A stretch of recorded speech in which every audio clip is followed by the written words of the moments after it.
Yankees start a 3-game set in Milwaukee tonight, but first let's take a look at the 3-game series at Yankee Stadium, Rangers-Yankees. Second series in the last 2 weeks. DeGrom actually making 2 consecutive starts against the Yankees, and here we go. So game 1, Yankees win 7-4. Hedrick with the win, DeGrom with the loss, and Bednar with the save. McMahon and Chisholm with home runs. Judge 1 for 3 with 2 more Ks. He's striking out quite a bit, but everything else is coming up pretty well for Judge. 273, 1,059 for OPS. All his stats look good, but he is going to have a high strikeout total. McMahon, who I'm McMahon bandwagon. I'm pulling for him. 2 for 4. Had that home run, as I said. He did strike out once, but average up to 216. Average ahead of Chisholm, Goldschmidt, Wells, Grisham. Coming up on Dominguez. Well, Dominguez, we'll talk about him later. Elmer Rodriguez had a rough start again. 4 2/3, 6 hits, 3 earned, 4 walks, 2 Ks. He looks okay. He's having his struggles, but the Yankees bullpen comes in. Hedrick with 1 1/3, 3 strikeouts, so 3 out of 4 batters. Tim Hill allows 2 hits, but gets the out. Cruz comes in, shuts the door. Bednar with an inning and 2/3. He hasn't pitched that much lately.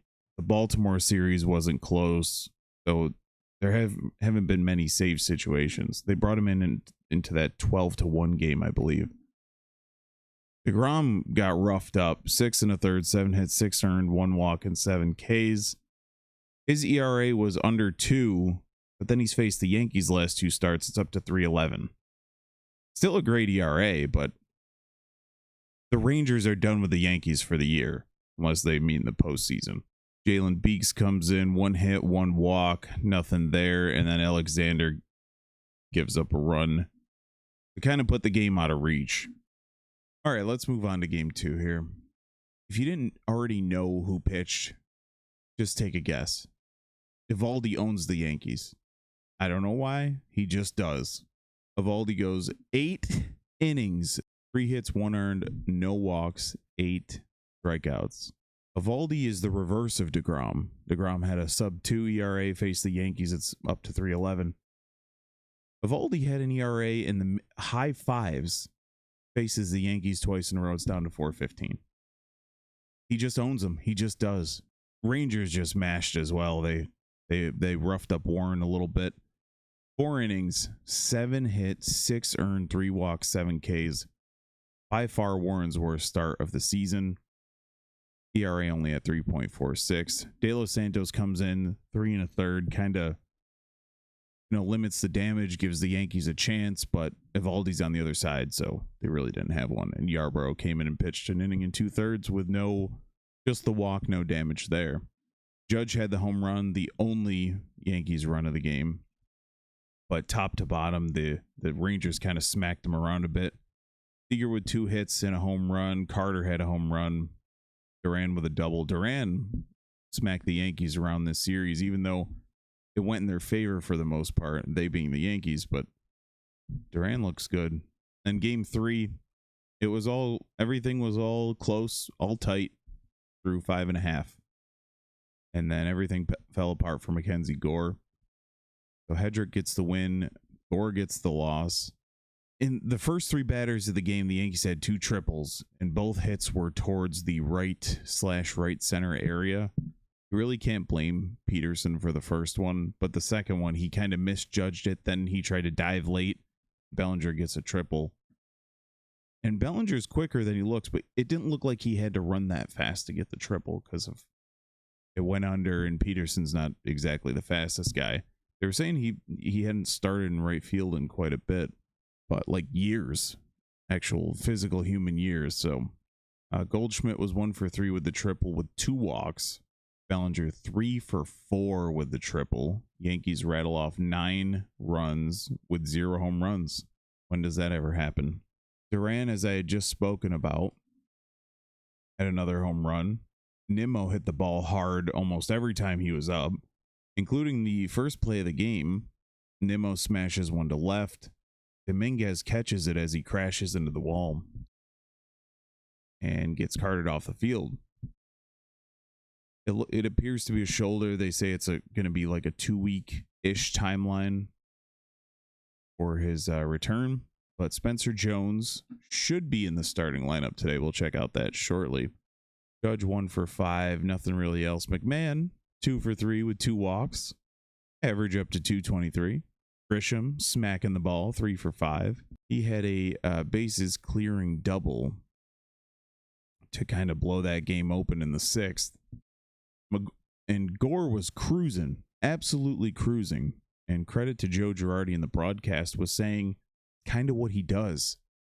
He'll be going along perfectly, and all of a sudden it falls apart. So if you're the manager of the Rangers, why don't you keep an eye on this?